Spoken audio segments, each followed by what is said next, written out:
Hoje estamos mergulhando em uma situação horrível que muda drasticamente do amor para o ódio.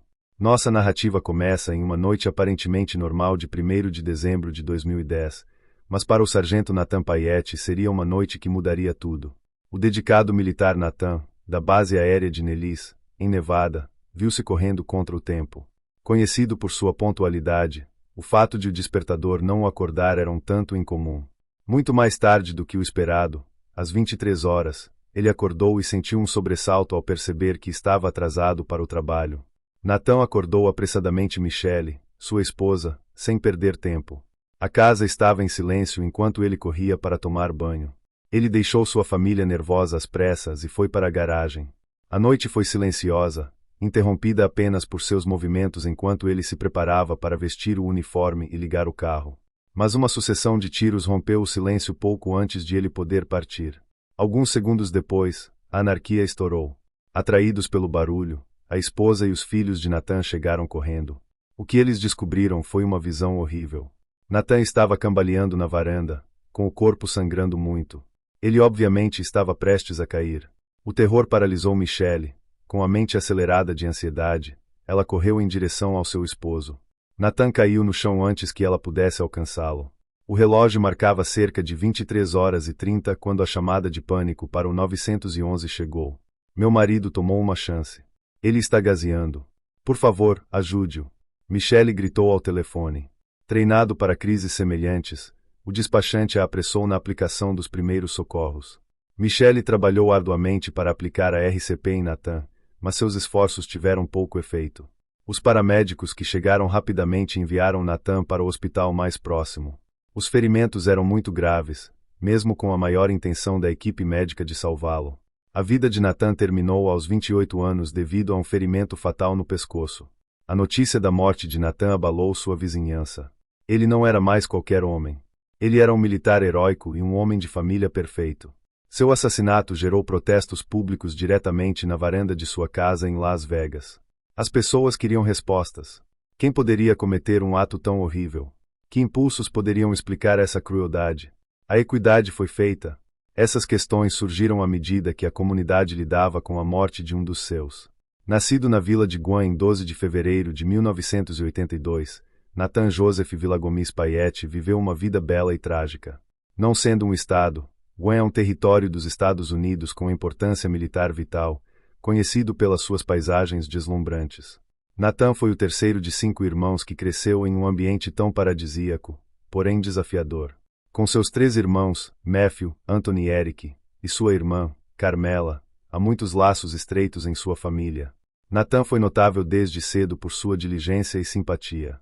Ele era o amigo para quem todos se reuniam, o pacificador, o estudante que alcançava sucesso sem esforço. No início da vida, viver na ilha trouxe muitos prazeres. Surfar e nadar eram interesses e não apenas passatempos. Nathan conheceu Michelle Annon Chunk durante seu último ano na South High School, na cidade vizinha de Santa Rita. Para ele, foi amor à primeira vista. A amizade deles se desenvolveu em um amor profundo e duradouro que os acompanharia nos altos e baixos. Eles compartilhavam cada momento, cada luta juntos e eram inseparáveis. Nathan foi o apoio constante de Michelle, cuidando de seus irmãos com ela quando a tragédia atingiu sua mãe. Nathan pediu Michelle em casamento após sua formatura em 2000 e eles começaram suas vidas juntos. Originalmente empregado como recepcionista em um hotel próximo, Nathan logo percebeu que precisava de um emprego mais estável e gratificante para sustentar sua família em expansão, incluindo seu filho, Dion. Essa percepção fez com que ele ingressasse na Força Aérea, uma escolha que lhe deu estabilidade, mas que finalmente resultou naquela noite fatal. Aprofundando-nos na investigação e nos efeitos da morte de Nathan nos próximos episódios, esperamos expor não apenas as especificidades do crime, mas também homenagear a vida de um homem muito mais do que o triste final que ele encontrou. Venha explorar a vida e o legado de Nathan Payette, cuja narrativa serve como um comovente lembrete da incerteza da vida e da resiliência do amor em meio à tristeza. Após sua formatura, Nathan ingressou na Força Aérea e primeiro foi estacionado na base aérea de Elmendorf, em Anchorage, Alasca. Embora importante para o seu trabalho, esta ação deixou Michelle sozinha com o filho pequeno. Embora distantes, a consistência financeira da carreira de Nathan os ajudou a realizar suas aspirações. Eles construíram sua própria casa, onde nasceu Niara, sua segunda filha. Nathan, o patriarca da família, foi inspirado a seguir o estilo de vida que ele e Michelle sempre desejaram devido às suas realizações militares. 6 anos de casamento, Nathan e Michelle comemoraram sua união com um casamento luxuoso. Para a família, especialmente para a mãe de Nathan, que brilhou de alegria com as conquistas do filho mais novo, a ocasião trouxe grande orgulho. O irmão de Nathan, Eric, observou como Nathan foi o primeiro na família a realmente criar algo de valor. A carreira de Nathan mudou mais uma vez em 2006, quando ele foi transferido para a base militar Davis Mountain, no Arizona, e avançou para o posto de líder da equipe de carregamento de armas da aeronave de assalto A-10 Thunderbolt. Suas funções passaram a incluir também gerenciamento de materiais e treinamento logístico. Seus colegas de trabalho frequentemente observavam sua paixão pelo trabalho e pelo país, e sua óbvia dedicação à profissão. A evolução do trabalho de Nathan em 2007 trouxe a família para a base aérea de Nellis, perto de Las Vegas, Nevada. Aqui, Nathan tornou-se bastante importante como oficial subalterno assistente encarregado da manutenção da seção de suprimentos de aeronaves de combate. Além de seu próprio desenvolvimento, a família de Nathan cresceu com o nascimento de 2 meninos, Dron e David. Michelle passou a apreciar especialmente Las Vegas como um lugar perfeito para se viver. Motivado a fazê-la feliz, Nathan escolheu uma casa grande e iluminada perto da instalação militar para garantir uma vida agradável para sua família em desenvolvimento. No início, o prazer de possuir a casa ideal ocupou o primeiro lugar. A surpresa de Nathan encantou Michelle, que começou a planejar sua nova vida. Mas, com o tempo, as despesas da família começaram a exceder a renda de Nathan. O fardo financeiro começou a obscurecer a alegria da sua nova casa, sublinhando a dura realidade de que os problemas financeiros podem prejudicar até mesmo os relacionamentos mais próximos. Nathan optou por alistar-se para ser destacado para o Iraque em meados de 2009, numa tentativa de melhorar a sua terrível situação financeira. Sua viagem de 6 meses melhorou muito a situação financeira da família. Ao regressar, descansou brevemente em casa, mas, movido por um sentimento de obrigação e pelos ganhos financeiros que isso proporcionava, sentiu-se rapidamente forçado a regressar ao Iraque. Michelle lutou contra a ansiedade e a difícil realidade de conseguir um empréstimo com 4 filhos enquanto Nathan estava fora.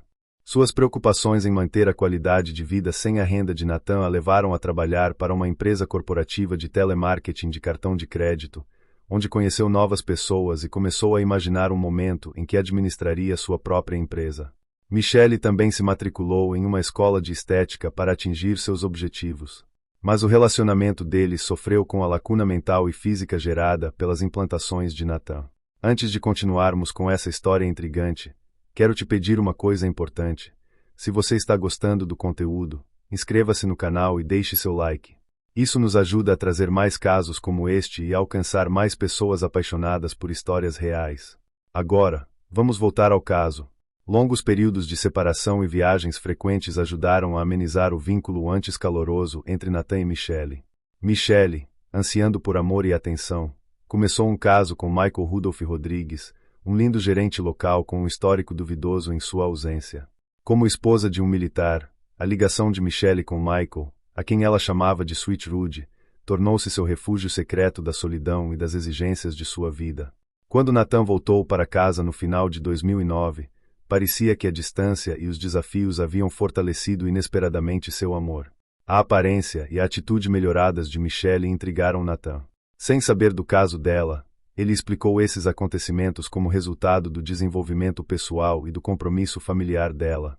Tendo crescido quase sempre sem a presença do pai, os filhos também foram afetados pela saída regular dele de suas vidas.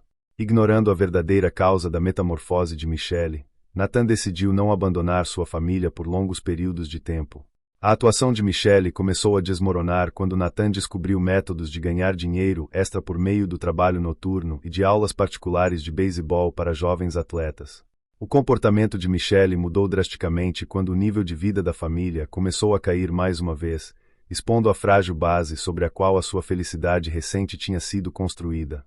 A Casa Payette se preparou para receber parentes no Dia de Ação de Graças de 2010. Esperava-se que sua chegada fosse um reencontro feliz. O irmão Eric e sua esposa Verônica estavam nos visitando pela primeira vez em alguns anos. Ainda assim, o ambiente em que entravam não era nada festivo. Os visitantes puderam sentir claramente a tensão pairando no ar. A conexão entre Nathan e Michelle diminuiu seriamente. O estresse era evidente não apenas emocionalmente, mas também financeiramente. A centelha que constituía o casamento deles parecia ter desaparecido.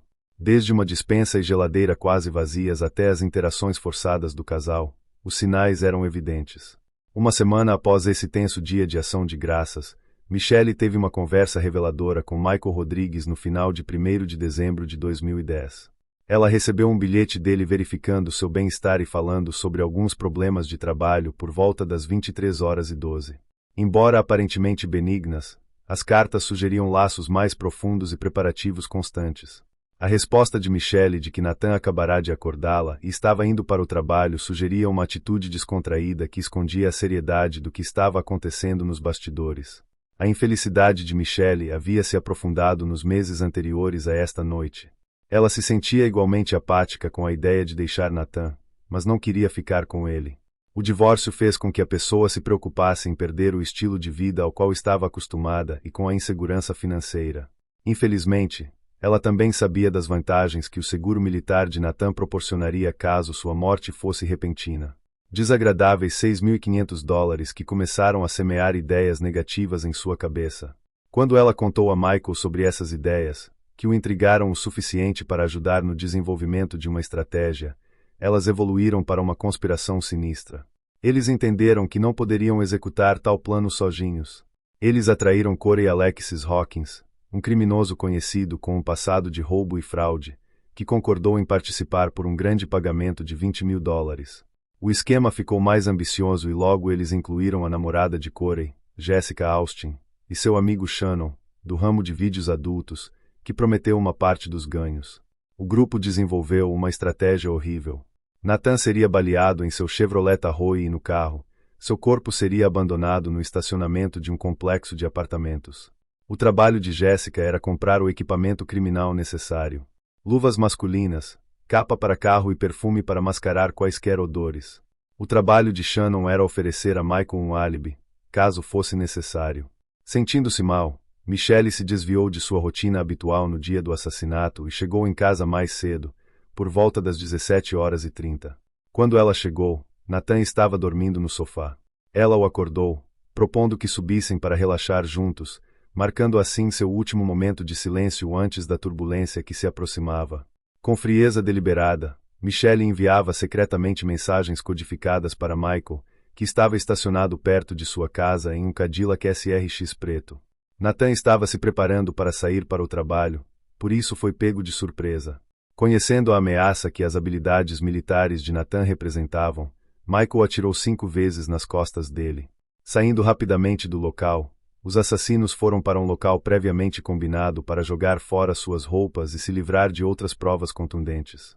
Jessica limpou meticulosamente seu apartamento temporário enquanto Michael e Shannon visitavam um motel para criar seu álibi. A gravidade do crime começou a ficar evidente quando a polícia e o pessoal de emergência chegaram ao local. Liderando a investigação estava o detetive Todd Williams, olhando para a garagem onde aconteceu o tiroteio. O sangue respingou no chão e nas paredes, e o uniforme de Nathan estava ao lado de sua carteira e chaves ilesas, em uma visão gráfica. A ausência de quaisquer furtos fez com que imediatamente as autoridades descartassem o roubo como motivo, aumentando assim o enigma deste ato horrível no que era considerado uma das áreas mais morais.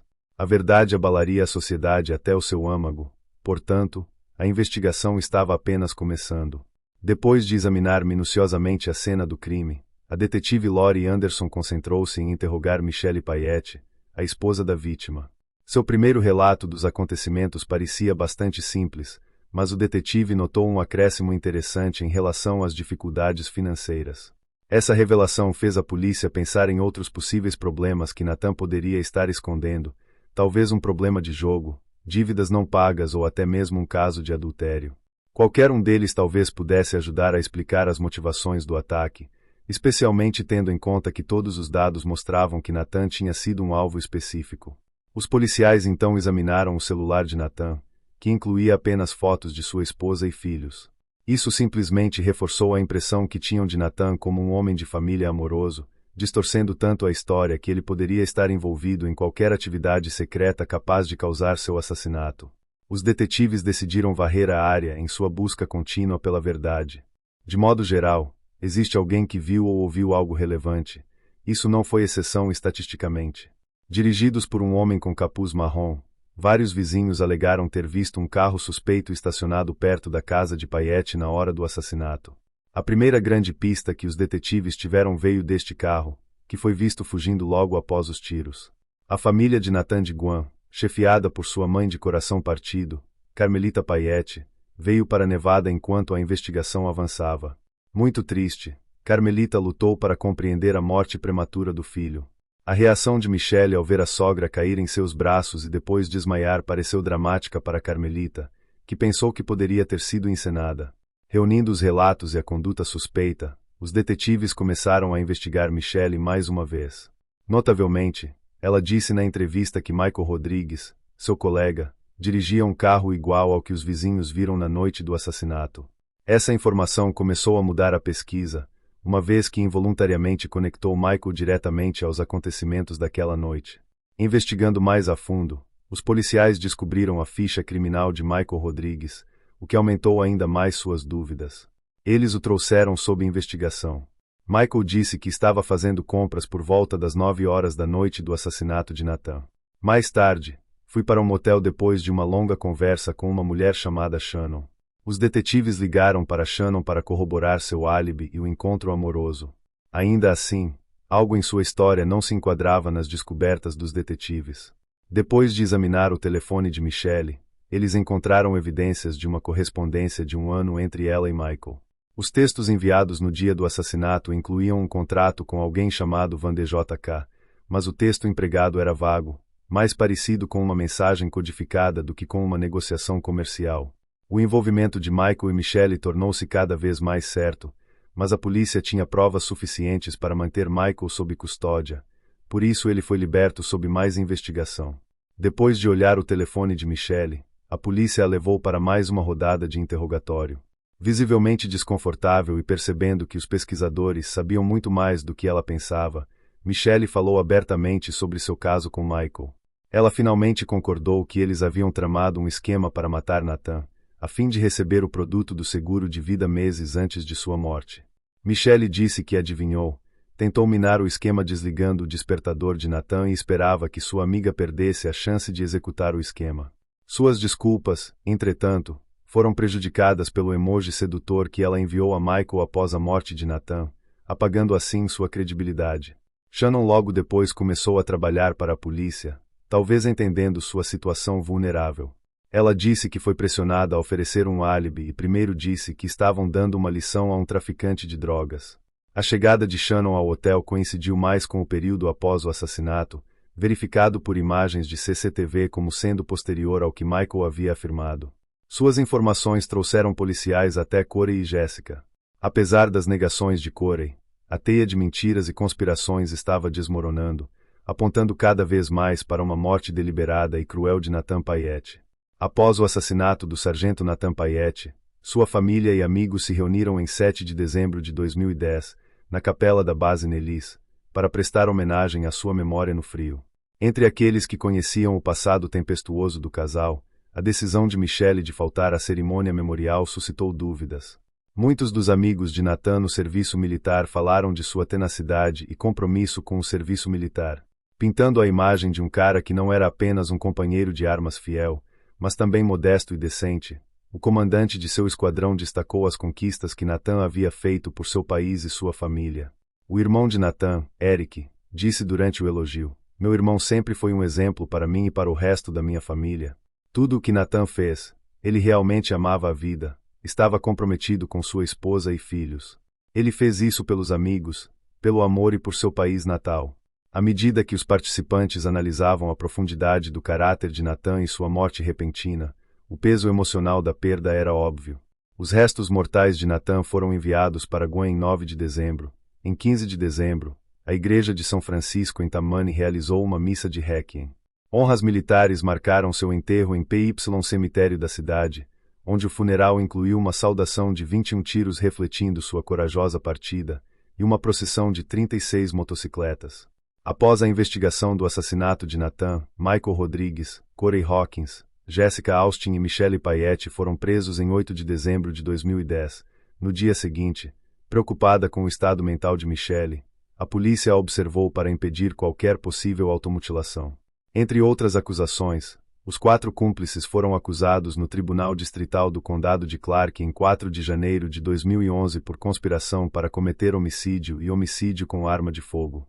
Os julgamentos foram acontecimentos prolongados, que se prolongaram por 3 anos, com várias petições apresentadas pela defesa para remover provas, todas as quais o tribunal finalmente recusou. Os julgamentos finalmente terminaram em 21 de setembro de 2015. Buscando evitar a sentença de morte, Michael Rodrigues confessou-se culpado e foi condenado em 29 de setembro à prisão perpétua sem liberdade condicional. All Present percebeu sua falta de arrependimento pela frase. Outubro foi o julgamento de Michelle.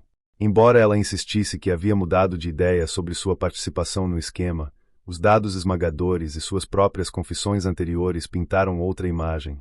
Ela se desculpou emocionalmente com os pais de Nathan em uma cena dramática no tribunal, dizendo que se confundiu e cometeu um erro nesse caminho sinistro. Seus gritos de tristeza, entretanto, não persuadiram o juiz nem o promotor. Aproximando-se da possibilidade da sentença de morte, Michelle finalmente se declarou culpada por assassinato em primeiro grau com um automóvel e conspiração para cometer assassinato. Extremamente gentil, a família Payette pediu que Michelle não fosse condenada à morte. Corey Hawkins também concordou com um acordo de confissão de culpa, obtendo uma sentença de prisão perpétua sem possibilidade de liberdade condicional. Jessica Austin negociou com a polícia, confessando conspiração para cometer assassinato.